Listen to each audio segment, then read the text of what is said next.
자, 오늘 우리가 읽은 말씀은 에스라서에 있는 일부분의 말씀이죠.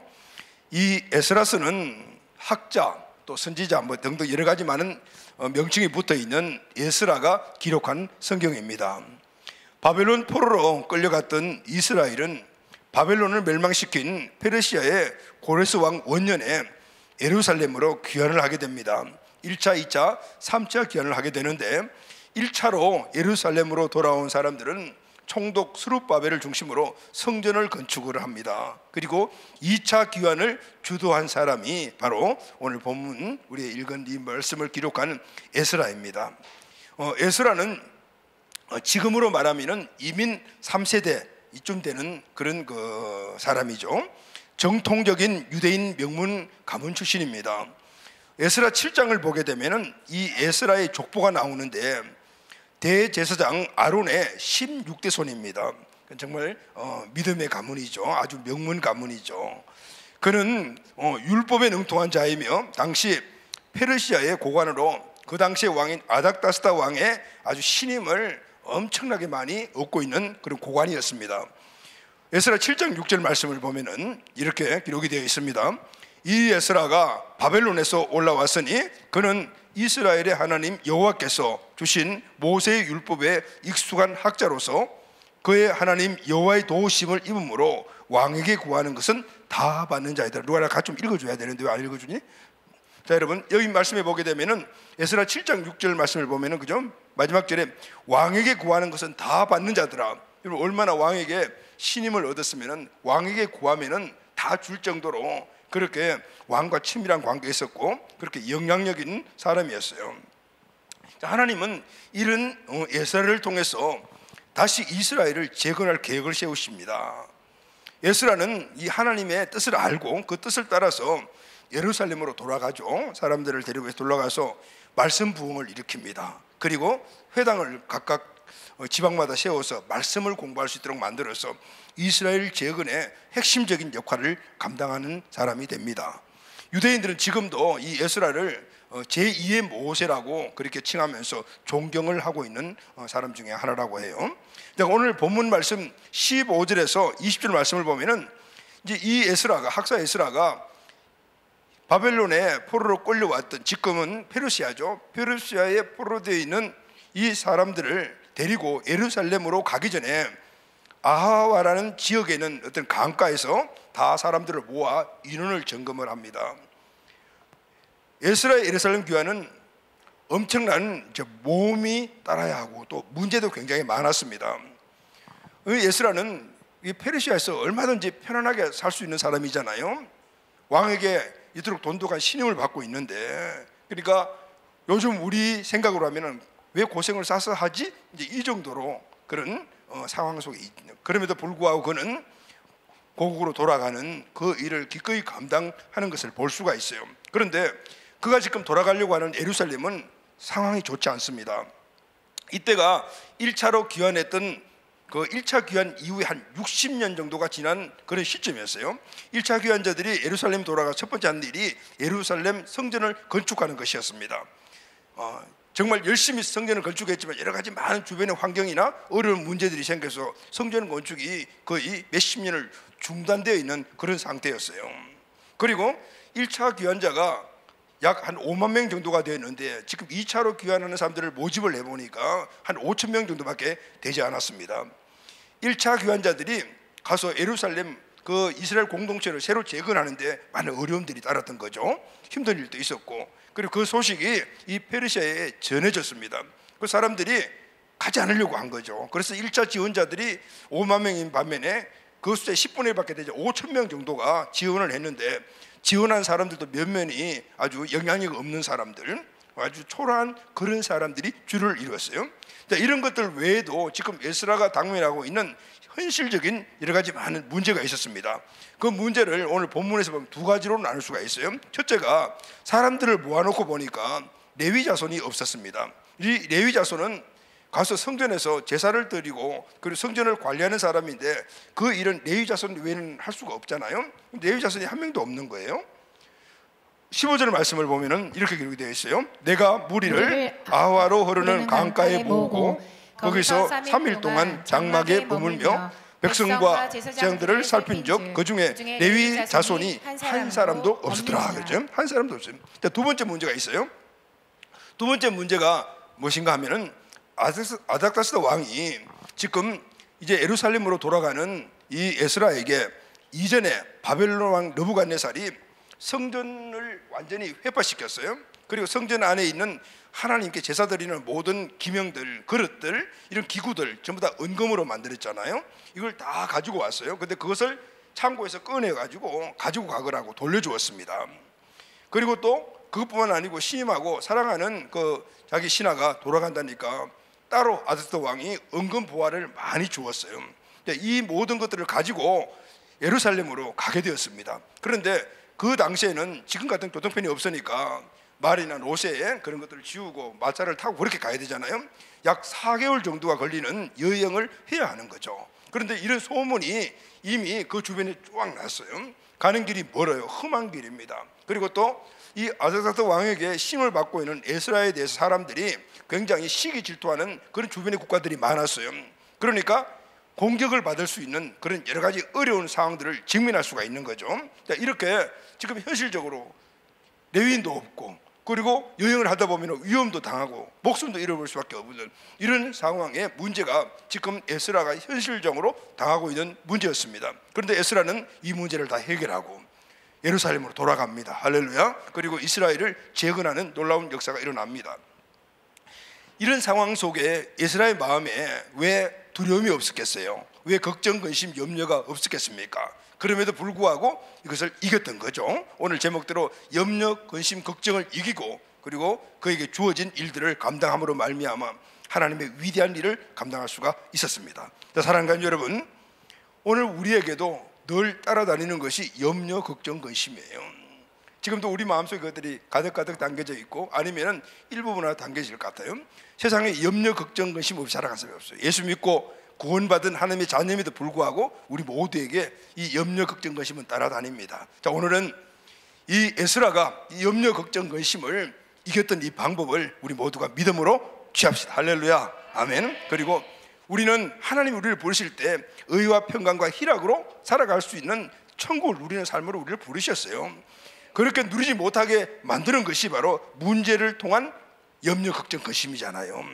오늘 우리는 우리가 앞에 다행히 이 문제를 이기고 염려, 걱정, 근심 이것을 돌파하여 하나님이 우리 계신 마음의 천국 그리고 우리 삶의 실적인 천국 의와 평강과 희락을 이루어가는 우리 모두가 꼭 되기를 예수님의 이름으로 축복합니다. 아멘. 자, 그러면은 첫 번째 먼저 우리가 전제해야 하는 것, 하나님의 자녀에게도 늘 문제는 생긴다.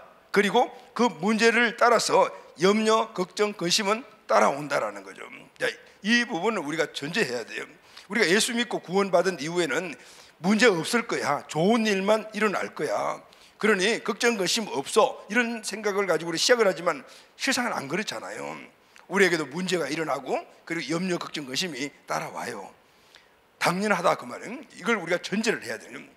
예수 그리스도의 십자가의 보혈로 우리가 제사함을 받았습니다. 그리고 부활하신 예수님을 우리 마음속에 주인으로 모시고 사는 우리가 신분이 변화가 되고 우리의 정체성이 변화가 되는 게 바로 새로운 피조물입니다. 새로운 피조물은 이전의 삶과 다른 삶을 살아가는 사람, 이런 의미잖아요.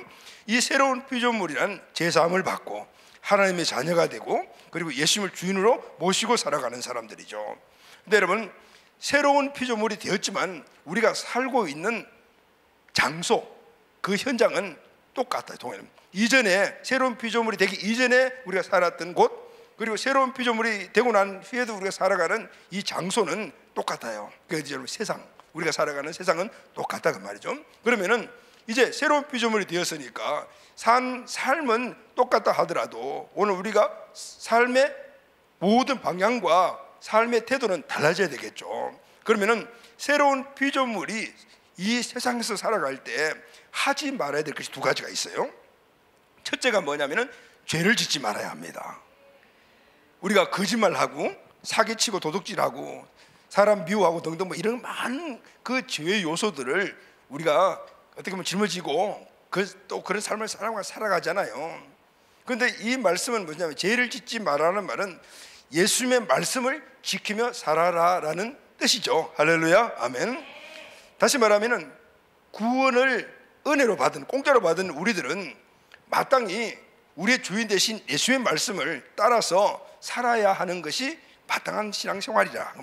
그러니까 주님 말씀대로 하지마 하면은 안 하고, 해라 하면은 적극적으로 하는 것, 이것이 바로 우리의 신앙생활이잖아요. 이렇게 살아갈 때 우리에게는 그것이 유익이 되고 복이 되는 것입니다.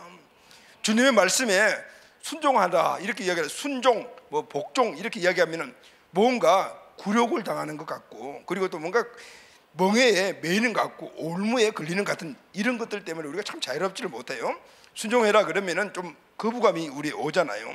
그런데 여러분, 오늘 우리가 하나님의 자녀로서의 예수님을 우리 주로 모시고 살아가 그분의 말씀을 따라서 순종하는 것은 우리에게는 무한 축복이며 무한 보호하심입니다. 할렐루야, 아멘. 예를 들어서 이렇게 한번 생각을 해볼게요. 우리 군대 갔다 오신 우리 형제들은 이 말 하면 금방 딱 감이 오는데, 특히 육군에서 저기 DMZ나 전방에서 근무하신 분들은 금방 이해가 되죠.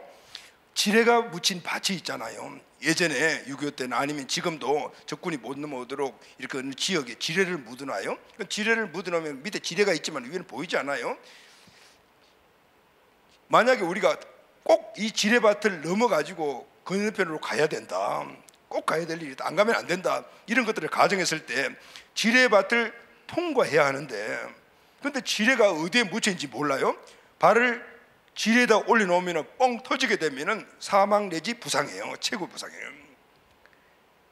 죽거나 불과되는 거잖아요. 그러면은 이 지뢰밭을 통과하려고 하면은 어떻게 하는 것이 가장 좋을까요? 그것은 이 지뢰밭을 잘 알고 있는, 어디에 지뢰가 묻혀 있는 걸 알고 있는 조교나 아니면 어떤 그걸 인도해 가는 그런 가이드의 지도를 받고, 가이드가 이쪽 가시오 저쪽 가시오 하면 그쪽 가면은 안전하게 갈 수가 있는 그 방법밖에 없는 거예요.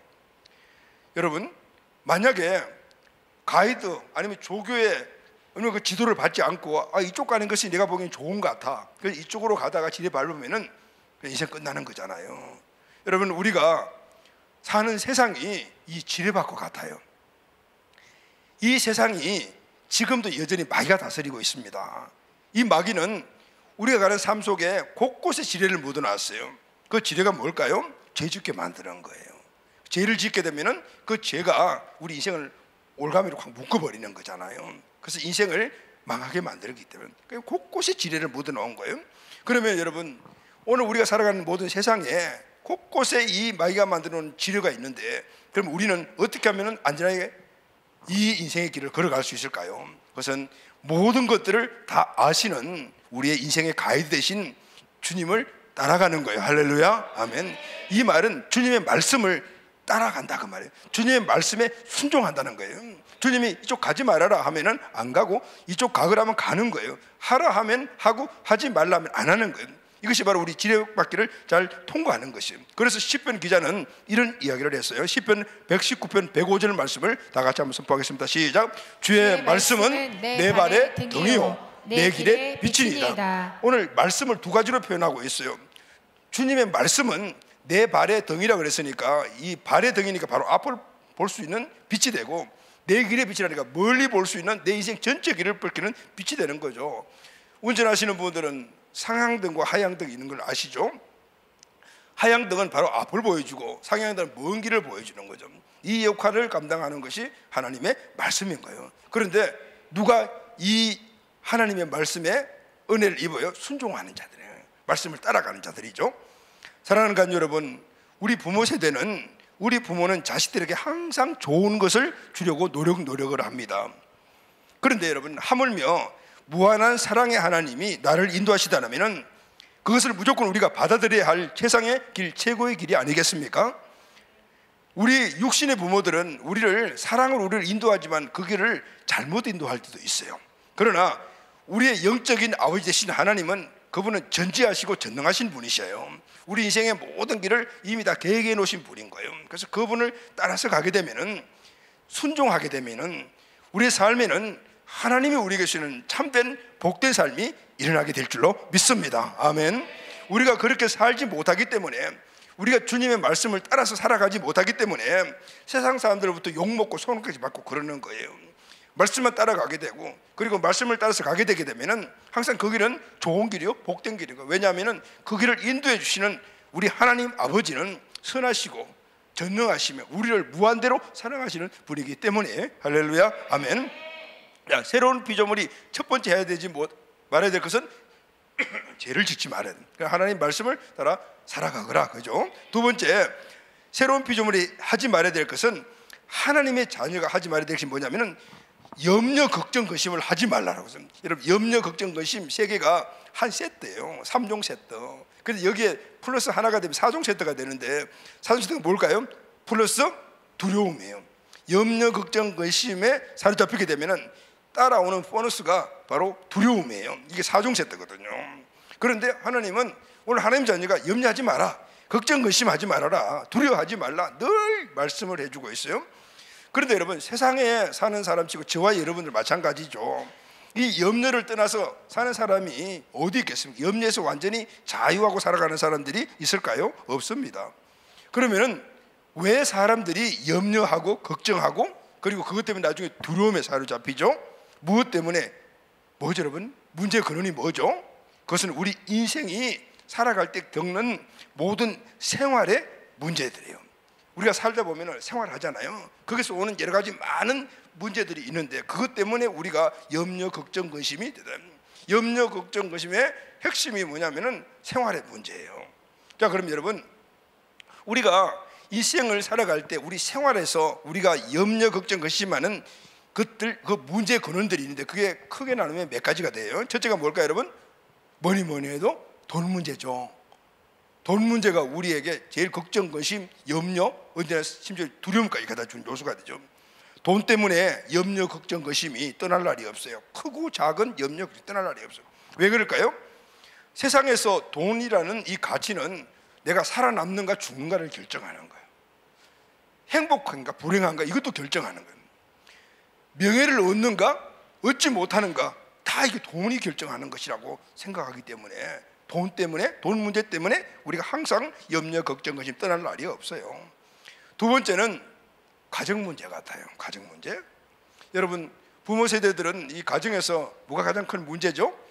어떤 것들이 가장 염려, 걱정, 근심이 되죠? 당근 자녀들이잖아요. 자녀들. 또 부부 관계, 부모와 자식 간의 관계 등등, 이런 문제들이 우리가 항상 염려, 걱정, 근심의 근원들이 되는 거죠. 또 하나는 건강 문제라고 해요.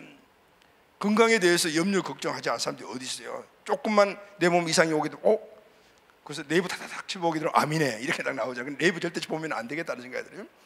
그러니까 그때부터 그냥 감기도 암으로 변해가지고 염려, 걱정이 잡혀서 하루 종일 병원에 가서 의사가 감기예요 그렇게 이야기하면 그때서 후 하는 거예요. 근데 그동안에 완전히 암으로 그냥 지옥 가 있는 거예요. 그냥 현대인들의 특징. 또 하나는 장래 문제.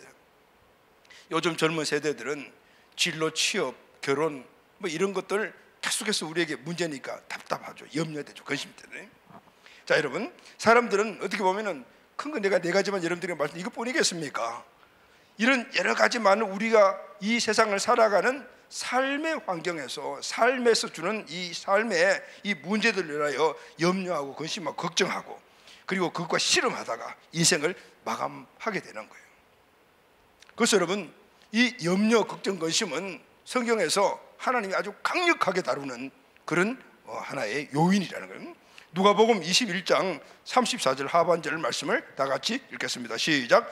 방탕함과 술취함과 생활의 염려로 마음이 둔하여지고. 지금 이 말씀에서는 주님께서 방탕함, 술취함은 죄라고요. 이런 거 삶에서 안 된다, 하지 말아야 된다라고 했는데, 그런데 여러분, 방탕이나 술취함을 우리가 죄라는 사실 잘 알고 있어요. 그런데 생활의 염려를 죄라고 여기는 사람들이 없어요. 그런데 예수님은 방탕함, 술취함, 생활의 염려 모두가 죄라고 이야기를 하고, 그만큼 강력하게 이 염려를 경고하고 있는 거예요. 왜 그럴까요, 여러분? 마귀라는 놈이 만들어 놓은 이 염려의 지뢰는요, 핵폭탄과 같아요. 근데 사람들이 이것을 그렇게 중요하게 여기지 않아요. 아주 경하게 여겨요. 뭐 그렇지, 돈 문제, 건강 문제, 뭐 자식들 문제 이런 것들은 우리가 늘 겪는 건데 그건 일상 아니야 이렇게 생각을 하고, 그것이 앞으로 일어날 이 파급되는 그런 강력한 폭발력이 얼마나 큰지 몰라요. 근데 여러분, 핵폭탄과 같아. 이게 마귀의 괴계라고 해요. 그래서 주님께서는 이 염려를 술 취함 그리고 방탕함과 같은 큰 죄라고 여기는 것 같이 동일시하면서 경고하고 있는 것을 보여주고 있어요. 여러분, 주님은 하나님의 자녀인 우리가 이 생활의 문제로 염려하며 사는 것을 기뻐하지 않는다라고 말씀하셨습니다. 누가복음 12장 22절 다 같이 시작. 또 제자들에게 이르시되 그러므로 내가 너희에게 이르노니 너희 목숨을 위하여 무엇을 먹을까, 몸을 위하여 무엇을 입을까 염려하지 말라. 우리 현대인들 가장 지금 많이 염려하는 게 뭐죠? 목숨을 위하여서 무엇을 먹을까, 뭘 먹어야지 건강하지 오래 살지, 몸을 위하여 무엇을 입을까, 사람들에게 뭘 입고 나가야지 잘 보일까, 이런 것들이 늘 걱정 것이며 염려투성이라기 때문에, 그런데 그걸 중요하게 여기지 않는 거예요. 그래서 심지어 사도 바울은 이렇게 이야기를 했어요. 빌립보서 4장 6절 상반 시작. 아무것도 염려하지 말고. 예수님은 무엇을 먹을까 무엇을 입을까 염려하지 마라. 그런데 사도 바울은 아무것도 단 한 개도 염려하지 마라라고 말해요. 이 염려에 대해서 강력하게 그렇게 권고하고 있는 것을 볼 수 있어요. 오늘 본문에서 에스라가 이렇게 말합니다. 22절 중반절이죠. 다 같이 시작. 우리 하나님의 손은 자기를 찾는 모든 자에게 선을 베푸시고 자기를 배반하는 모든 자에게는 권능과 진노를 내리신다. 이렇게 얘기했죠. 이것이 바로 에스라의 믿음이에요. 하나님을 찾는 사람은 하나님이 잘되도록 보살펴 주시지만, 하나님을 저버리는 자는 하나님의 큰 노여움을 피하지 못한다. 여러분, 우리도 이런 믿음을 갖고 있잖아요. 우리가 하나님께 가까이 가면 하나님께서 우리에게 은혜와 은총을 더해 주시고, 우리가 하나님을 떠나게 되면 하나님의 노여움이 우리에게 임하게 되는 것이다. 이게 바로 우리가 갖고 있는 믿음이잖아요. 이것은 에스라의 믿음뿐만 아니라 우리의 믿음이죠. 우리도 이렇게 예수님을 주인으로 모시고 살면서 에스라와 같이 이런 믿음이 있다라고 늘 이야기를 합니다. 그런데 여러분, 말은 그렇게 하지만 하나님 내 주권자시오 주인이라는 말은 하지만은 실상 막상 사는 모습을 보게 되면은 그 말대로 살지 못해요.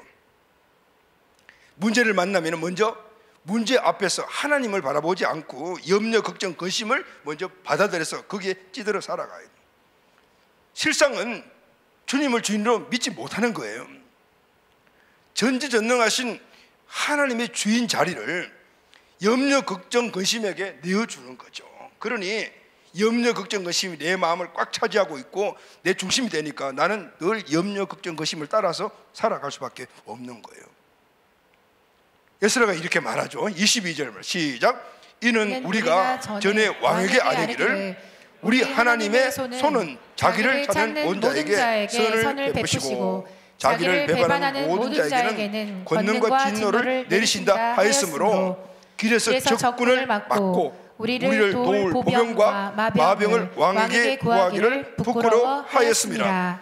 이런 말이에요. 에스라가 예전에 왕에게 그렇게 이야기를 했어요. 하나님 내 주인이십니다. 우리가 하나님께 가까이 가 하나님 우리를 지켜주고 보호해 주십니다. 하나님을 떠나게 되면 하나님 보호하시면서 우리가 떠나게 되는 것입니다. 그렇게 믿음을 왕에게 선포를 한 거예요. 그런데 지금 상황이 어떠냐면은 4개월 동안 은근 보화를 가지고 예루살렘으로 가야 되는 상황이에요. 근심 걱정이 막 일어났죠. 그때 딱 생각난 게 뭐겠죠, 여러분? 그러면은 왕에게 이야기를 해서 왕에게 군대를 좀 요청받자. 말과 군인들을 요청받아서 호의를 받고 가게 되면은 안전하지 않겠는가, 이런 생각을 한 거예요. 왜냐하면 염려, 걱정, 근심이 생겼으니까. 그런데 뭐라고 말합니까?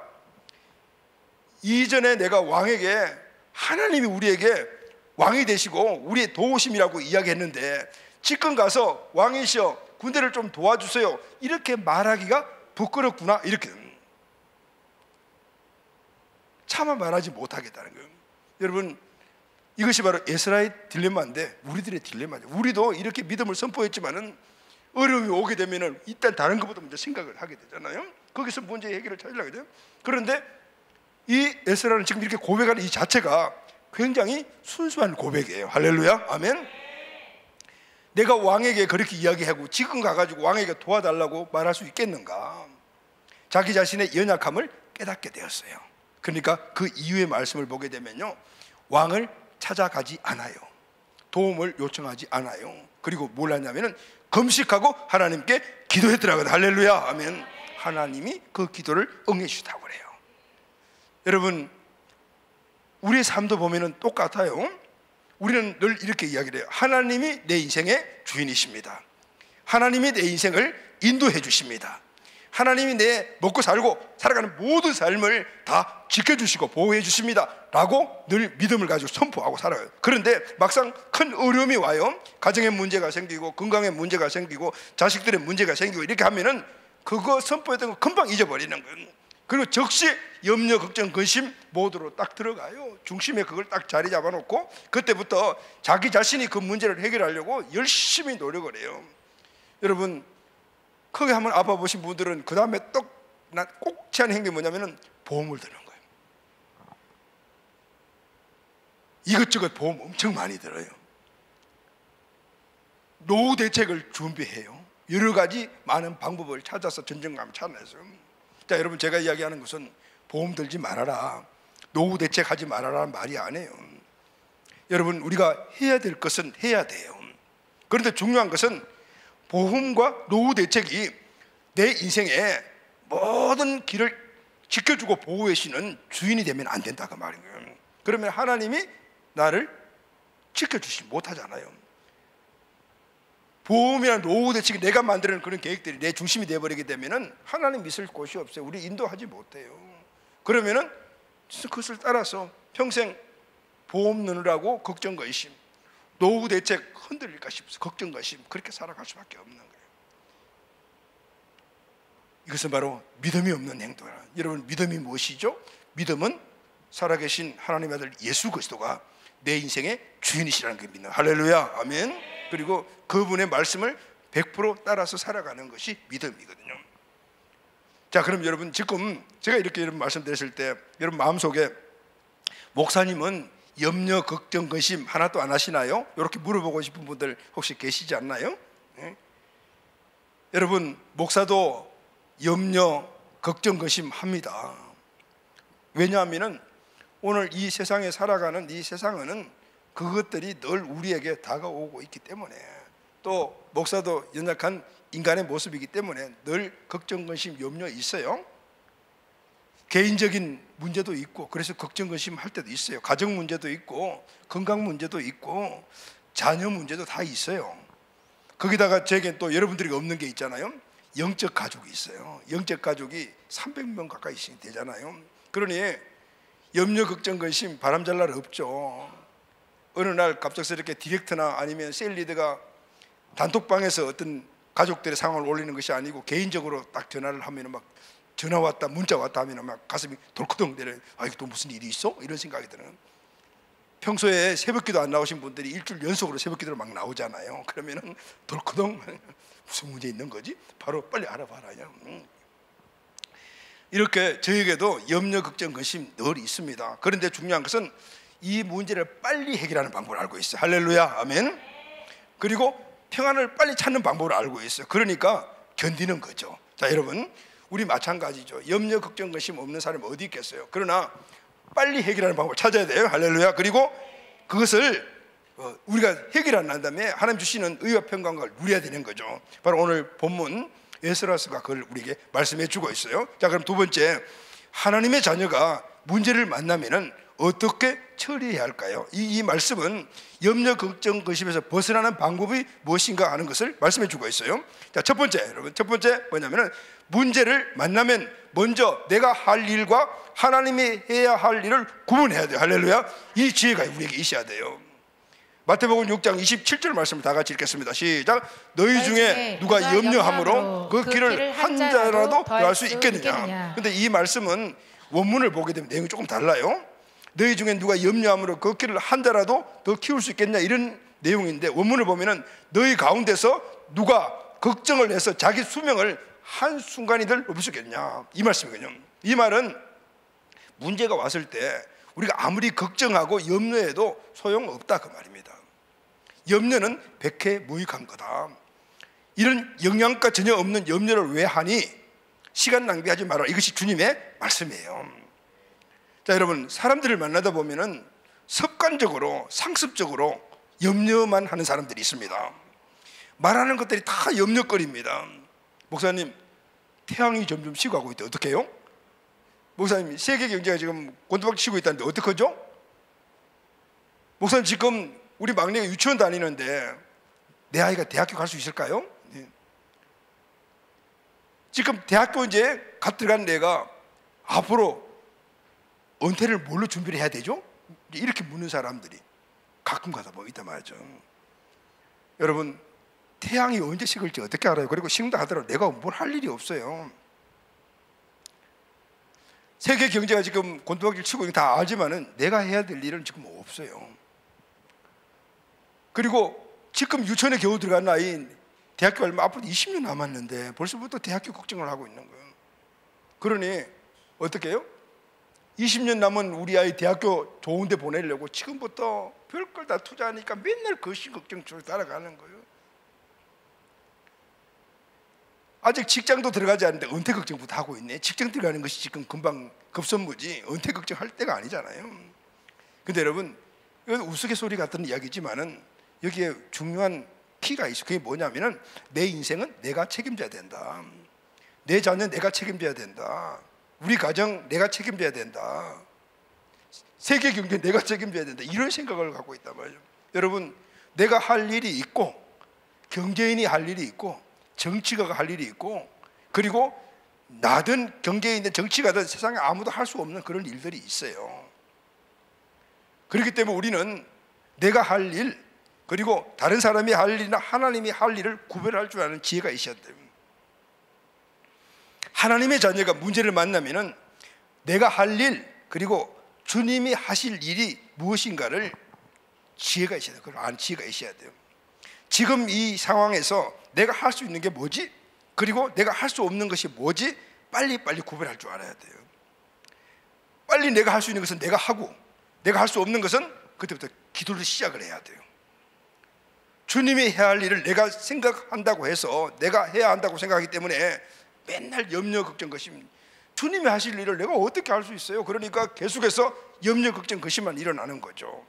이것을 구별할 수 있는 지혜가 필요해요. 여러분, 이 지혜는 여러분 믿음이 성장해야 돼요. 할렐루야, 아멘. 그럴 때 우리가 이 지혜를 얻을 수가 있어요. 자, 그럼 문제가 우리에게 닥쳐오게 되면 어떻게 해야 된다고요? 내가 할 일 그리고 하나님이 해야 될 일을 구별할 줄 알아야 돼요. 그러면은 먼저 두 번째, 문제를 만났을 때 내가 해야 할 일이라는 것을 알겠다면 그때부터는 계획을 세우고 빨리 처리해 나가야 돼요. 이런 분이 있습니다. 염려하지 말라고 했으니까 주님께 다 맡기고 나는 계속해서 기도하면 되겠구나. 그리고는 아무 일도 안 합니다. 이 사람에게는 아무 일도 일어나지 않습니다. 기도만 하고 일하지 말라는 말이 아니고 염려에 붙잡혀 있지 말라는 거예요. 그리고 이것이 내가 할 일이라고 결정이 됐다면 빨리빨리 일을 추진하고 계획하고 일을 실제 해 나가야 돼요. 할렐루야, 아멘. 부지런히 계획하고 부지런히 행동으로 옮겨 일을 해야 합니다. 하나님이 역사하실 것이라는 믿음이 전제돼야 되죠. 그래서 그 믿음 안에서 계획을 세우고 믿음으로 일을 시작하면 하나님이 역사하여 주십니다. 할렐루야. 오늘 에스라가 바로 그 문제를 첫 번째 문제를 이렇게 해결한 거예요. 현실적인 문제에서 뭘 해결했냐면은 이건 내가 해야 될 일이구나라는 것을 알고 그 문제를 해결했어요. 오늘 본문 8장 15절의 입술을 보게 되면 에스라가 예루살렘으로 귀환할 사람들 수를 세어보니 약 5천 명 정도가 되었어요. 그런데 레위 자손이 한 명도 없었죠. 그래서 에스라는 즉시 지도급 인사들을 불러가지고 앞으로 가면은 성전에서 일할 레위인들이 필요하니까 전국 방방곡곡을 다니면서 레위인들을 출전해서 데리고 와라고 그 이야기를 했어요. 그냥 앉아서 기도만 하자. 하나님, 레위인을 보내주세요. 기도하지 않았다. 이건 내가 해야 될 일이라고 생각해서 즉시 행동으로 옮겼단 말이죠. 그리고 레위 자손뿐만 아니고 성전에서 마귀를 할 르드님 사람들 데리고 오라 이렇게 이야기를 했어요. 이들이 즉시 가서 레위인 38명, 르드님 사람 220명을 데리고 왔어요. 그런데 18절에 보게 되면은 이렇게 기록을 하고 있어요. 우리 하나님의 선한 손에 도우심을 입고 그들이 이스라엘 자손 중에 가서 레위인과 르드님 사람들을 데리고 왔다라고. 할렐루야, 아멘. 행동은 내가 했지만은 그러나 그 행동 위에 하나님께서 역사하실 것을 믿는 믿음으로 행동을 했다고 말이야. 할렐루야, 아멘. 에스라는 자신이 해야 할 일을 즉시 행하였지만 하나님께서 그를 도와주신다라는 믿음으로 그 일을 했기 때문에 하나님의 도우심을 입게 되었던 것입니다. 아멘. 자, 세 번째, 그러면 이제는 내가 할 일이 아니라 하나님의 할 일이라는 것을 알기 때문에 어떻게 해야 될까요? 내가 할 일을 붙잡고 있지 말고 빨리빨리 주님께 턱 맡겨버려야 돼요. 할렐루야. 주님께 턱 맡겨버리는 게 뭐죠, 여러분? 기도입니다. 아멘. 내가 할 수 없는 일을 내가 끌어안고 있어 보았자 되는 일이 없습니다. 전지전능하신 하나님께 맡기면 확실하게 해결해 주십니다. 아멘. 성전의 은금 기록과 왕이 내릴 은금보화를 가지고 4개월 이상 걸리는 긴 여행의 안전을 누가 보장해 줄 수 있겠어요? 그 일을 에스라는 하나님께 맡겨버려요.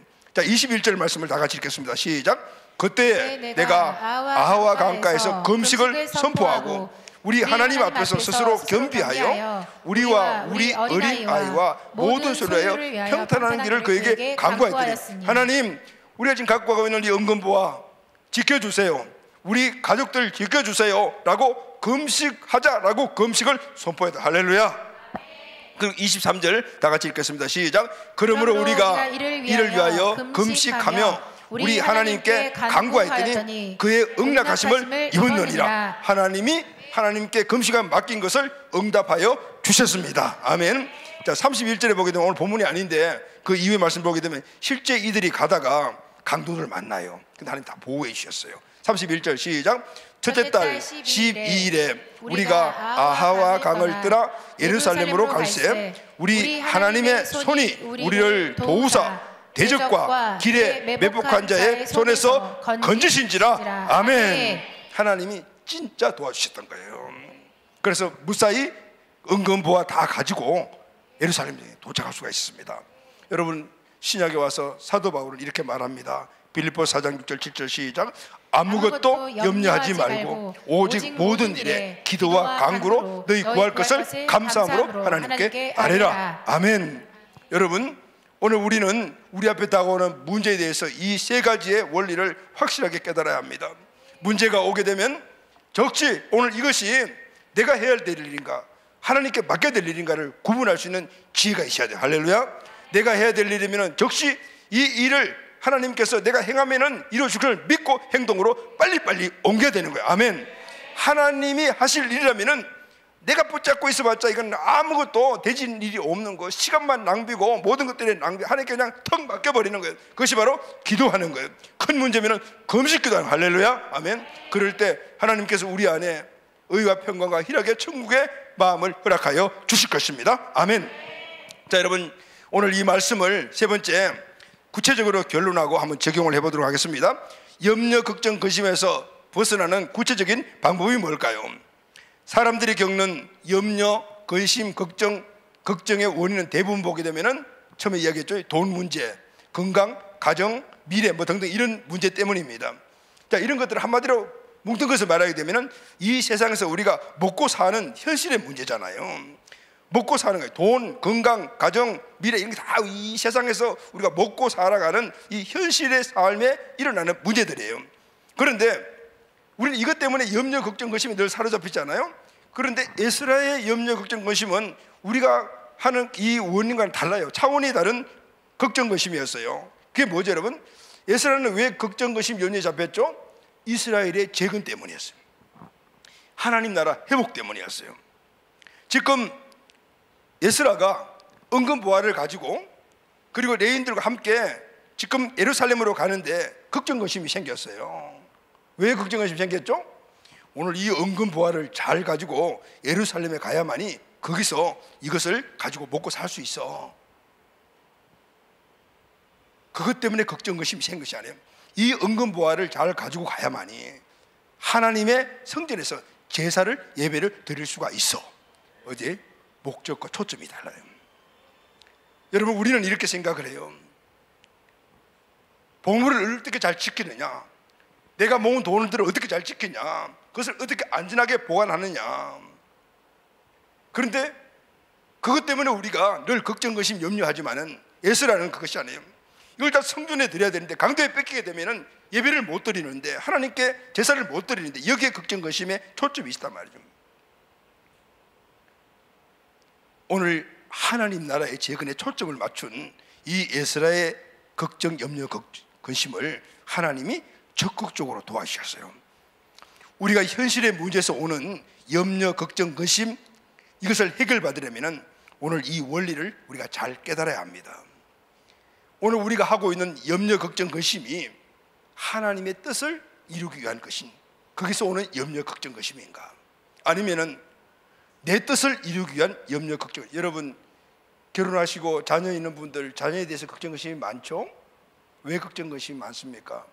몸이 아프거나, 아니면 학교에서 성적이 잘 올라가지 않거나, 아니면은 인격이나 몸의 성장이 균형을 잘 이루지 못해, 이런 걱정, 근심이 오잖아요. 왜 걱정, 근심하십니까? 이유가 뭐죠? 우리 아이가 이렇게 크게 되면은 나중에 세상에서 제구실 못할 건데, 제대로 못 살 건데, 그래서 걱정, 근심하잖아요. 그래서 우리는 걱정, 근심이 떠날 날이 없는 거예요. 그런데 에스라의 걱정, 근심은 다른 거예요. 우리 아이가 이렇게 성장하지 못하면은 하나님께 쓰임받지 못할 것인데, 하나님께 쓰임받기 위해서 인격과 몸과 마음들이 건강하게 성장해야 될 것인데, 공부도 잘해야 될 것인데, 이것이 바로 오늘 에스라의 걱정, 근심이에요. 이거 하나님이 도와주시는 걱정, 근심이라. 할렐루야, 아멘. 예수를 믿기 시작할 때 대부분 우리는 이렇게 기도하잖아요. 주님, 이것도 주세요, 저것도 주세요, 물질을 풍족하게 주세요, 건강도 주세요, 자녀들이 잘 되게 해주세요, 우리 가정 늘 무탈하고 행복하게 해주세요. 여러분, 이것은 내 뜻을 구하는 기도잖아요. 그런데 여러분, 이 기도가 잘못된 기도가 아니에요. 그런데 이 기도를 해야 될 때가 있어요. 그것은 바로 우리가 믿음을 갖고 영적 아이로 시작할 때, 영적 아이의 기도라는 거예요. 여러분, 우리가 나이가 들고 그리고 삶의 연조가 깊어지게 되면은 몸도 크지만은 그러나 또한 인격도 성장을 하잖아요. 이전에는 부모에게 그냥 주세요, 주세요라고만 했는데, 우리가 인격이 성장하고 우리 삶의 질들이 달라질 때는 달라지잖아요. 그때부터는 부모와 가족과 가정의 모든 모습들을 보살피게 되잖아요. 그리고 그것에 연약함이 있으면 도우려고 노력을 하게 되잖아요. 믿음의 삶도 마찬가지예요. 믿음이 성숙해지면 내 뜻이 아닌 하나님의 뜻을 구하게 되는 거예요. 그리고 그 뜻을 찾아서 내 삶에 맞추어서 살아가는 거예요. 이게 바로 성숙한 신앙인의 모습이에요. 그래서 마태복음 6장에 보면은 예수님이 제자들에게 가르친 기도문이 나오잖아요. 주기도문이라고 하는 기도문이 나오는데, 여기에 보게 되면은 성숙한 그리스도는 어떻게 기도해야 될 것인가를 알려 주셔요. 10절에 보면은 다 같이 시작. 나라가 임하시며 뜻이 하늘에서 이룬 같이 땅에서도 이루어지이다. 너희는 이렇게 기도해라. 첫 번째 기도가 하나님의 뜻이 이 땅에 이루어지겠어요. 내 뜻이 이루어지는 것이 아니고 하나님의 뜻을 먼저 이루기 위해서 첫 번째 기도. 그리고 다음에 하는 기도가 11절인데 다 같이 시작. 오늘 우리에게 일용할 양식을 주시옵고, 그리고 일용할 양식을 구하라. 일용할 양식이 뭐죠? 먹고 마시고 살아가는 이 삶의 필요한 생활에 모든 필요한 것들을 구하라. 여러분, 우리가 생활에 필요한 것들을 구하는 것이 잘못된 게 아니에요. 우리 가정의 행복을 위해서, 자녀를 위해서, 돈을, 재정을 위해서, 우리 직장에 우리 위치를 위해서 기도해야 돼요. 그런데 그것이 우선이 아니고 다음 차선이라고 이야기를 해주네요. 먼저는 하나님의 나라이고 다음은 먹고 사는 현실의 기도를 해라. 누가 가르쳐 주냐면 예수님이 그렇게 가르쳐 주신 거예요. 그런데 여러분, 저와 여러분들의 기도는 순위가 어떻게 되어 있습니까? 하나님의 뜻이 이 땅에 이루어지는 것, 나를 위하여, 나를 통하여, 우리 가정을 통하여, 내 직장의 삶을 통하여, 내 사업체를 통하여, 우리 자녀를 통하여 이 땅에 이루어지기를 원하는 기도가 여러분 우선입니까? 아니면은 내 뜻이 우선입니까? 예수님께서 이렇게 말씀을 하셨어요. 마태복음 6장 31절 말씀을 다 같이 시작. 그러므로 염려하여 이르기를 무엇을 먹을까, 무엇을 마실까, 무엇을 입을까 하지 마라. 여기 먹을 것, 마실 것, 입을 것에 초점을 맞추고 살면은 늘 염려, 걱정, 근심하고 살 수밖에 없다라고 예수님이 말씀하셨습니다. 왜냐하면 내 삶을 내가 책임져야 되기 때문에요. 그래서 예수님은 이런 사람들을 믿음이 적은 자라고 책망을 하셨어요. 마태복음 6장 30절 시작. 오늘 있다가 내일 아궁이에 던져지는 덜풀도 하나님이 이렇게 입히시거든 하물며 너희일까 보냐 믿음이 적은 자들아. 하나님의 자녀는 먹고 사는 것에 초점을 맞추고 사는 자가 아니고, 그렇게 너희들이 산다면 이방인하고 똑같다라고 이야기합니다. 이방인하고 똑같다. 마태복음 6장 32절 나가 시작. 이는 다 이방인들이 구하는 것이라. 너희 하늘 아버지께서 이 모든 것이 너희에게 있어야 할 줄을 아시느니라. 이 모든 것이 뭐죠? 그것이 뭐냐면 염려거리가 되는 것들이잖아요. 무엇을 먹을까, 무엇을 마실까, 무엇을 입을까, 이 세상 살아가는 모든 삶에 일어나는 일들, 여기에 초점을 맞추게 되게 되면은 그것이 염려거리인데, 그 염려거리로 살아가는 이 모든 것들은 다 너희에게 있어야 될 줄을 주님이 아시고 이방인들이 구하는 것이니까 너희는 이것을 구하지 말아라고 말해요. 여러분, 오늘 우리 가정의 일들, 재정의 문제들, 직장의 일들, 거기서 어떤 일들이 일어날까 하나님 다 아시는 거죠. 그런데 거기에 초점을 맞추게 살면 염려, 걱정, 근심 속에 살아갈 수밖에 없네. 그거는 이방인들, 예수 안 믿는 사람들이 그렇게 살아가는 것이니까 너희들은 이 일을 해라라고 딱 부러지게 말씀하시는 것이 있어요.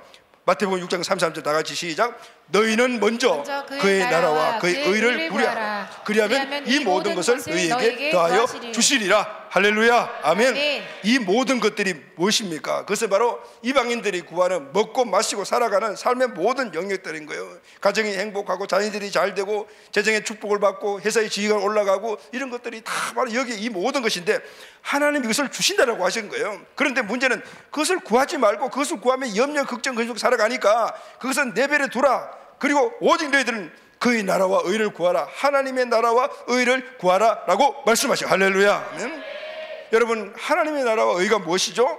딱 한마디로 요약합니다. 한 영혼을 구원한 일이며 구원받은 영혼을 교회로 든든히 세우고 그 영혼을 제자로 세워 쇠를 번식시키며 지역과 민족과 열방에 보내 교회를 개척하는 거예요. 이게 하나님의 뜻이고 하나님의 나라가 이루어지는 거예요. 이 일의 중심이 되어 초점이 맞추고 살면은 염려, 걱정, 근심 떠나간단 말이에요. 자, 이렇게 여러분 그러죠. 목사님, 그거는 목사님이나 사역자들이나 교회가 한 일 아닙니까? 라고 내가 어떻게 우리 가정, 우리 직장일, 우리 사업장들을 그렇게 할 수 있습니까? 라고 여러분들 아마 생각하실 거예요. 여러분, 아닙니다.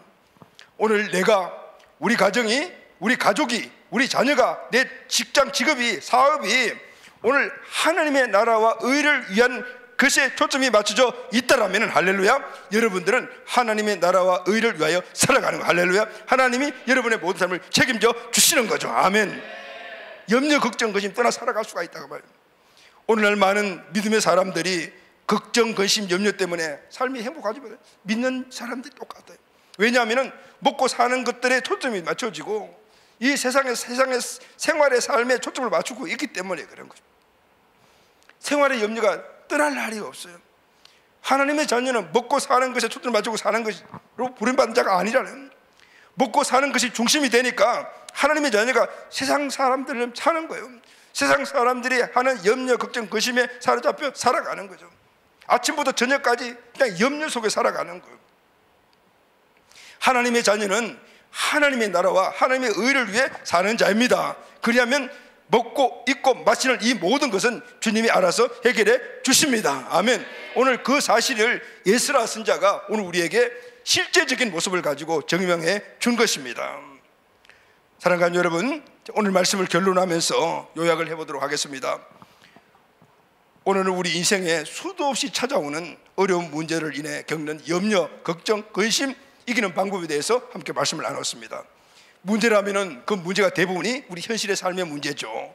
돈 문제, 건강 문제, 가정 자녀 문제, 또 관계 문제, 미래 문제 등이에요. 가끔 영적 문제가 여기에 포함이 되지만은 대부분이 염려, 걱정, 근심은 우리 삶의 환경의 문제들인 거예요.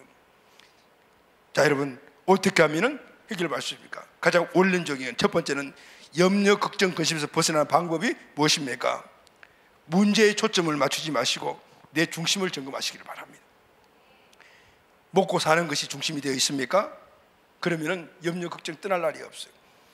하나님 나라가 중심이십니까? 하나님이 책임져 주십니다. 먹고 사는 것이 중심이라면은 하나님의 나라 중심으로 여러분 바꾸시기를 바랍니다. 할렐루야. 그러면 하나님의 자녀가 겪는 염려, 걱정, 근심은 어떻게 해결해야 합니까? 첫째는 내가 할 일과 주님이 하실 일을 빨리 구별하시기를 바랍니다. 내가 해야 할 일이라면 즉시 계획하고 주님의 도우심을 믿으며 구하고 행동하십시오. 할렐루야. 그러면은 하나님이 해결해 주십니다. 아멘. 세 번째는 주님이 하실 일이라면은 빨리빨리 금식하고 주님께 맡겨버리기를 바랍니다. 많은 부모들이 우리 자녀들을 하나님께 맡겨야 될 일들까지도 자기가 맡고 자기가 책임지려고 노력을 하다 보니까 결국은 그것이 우리 자녀들에게 더 큰 어려운 문제들을 만드는 것들을 얼마나 많이 보는지 몰라요. 우리 자녀, 하나님이 해야 될 일, 내가 해야 될 일을 분명히 구별할 줄 지혜가 여러분 있길 바랍니다. 우리 가정에서 우리 가정을 위해서 하나님이 하실 일, 내가 해야 될 일 구별할 줄 아는 지혜가 있기를 바랍니다. 내 직장의 삶, 하나님께 맡길 일, 내가 해야 될 일 구별하실 줄 아는 지혜가 있기를 바랍니다. 우리의 모든 건강도 마찬가지잖아요. 내가 해야 될 일, 그리고 하나님이 해야 될 일을 구별해야 건강을 지켜야 되는 거죠. 병원에 가서 약도 먹어야 될 일이 있다면 그건 내가 해야 될 일이고, 그 이상의 것들은 내가 할 수 없는 것들 하나님께 맡겨야 되는 거죠. 이것도 저것도 다 내가 받으니까 건강 때문에 밤새 잠을 자지 못하고, 그리고 걱정 근심 속에서 나중에 두려움이 엄습해요. 이런 거죠. 사랑하는 여러분, 마귀가 가장 우리를 강력하게 붙잡고 핵폭탄 같은 결과를 가지고 우리 인생을 망치게 만들어 가는 것이 바로 염려입니다. 그래서 주님도 이 염려에 대해서 강력하게 말씀합니다. 염려를 이기는 것은 먹고 사는 것들에 초점을 맞지 않고 하나님 나라와 의에 초점을 맞추는 거예요. 그 초점을 맞추고 살아갈 때 우리가 오는 또 하나의 염려거리가 있다 하더라도 우리는 지혜롭게 이 문제를 구분하여 내 것 하나님 것 구분하여서 나가게 된다면 우리는 우리에게 주신 천국 의와 평강과 희락의 삶을 누리며 살아가게 될 줄로 믿습니다. 이 은혜가 우리 모두에게 풍성하게 있게 되기를 예수님의 이름으로 축복합니다. 아멘.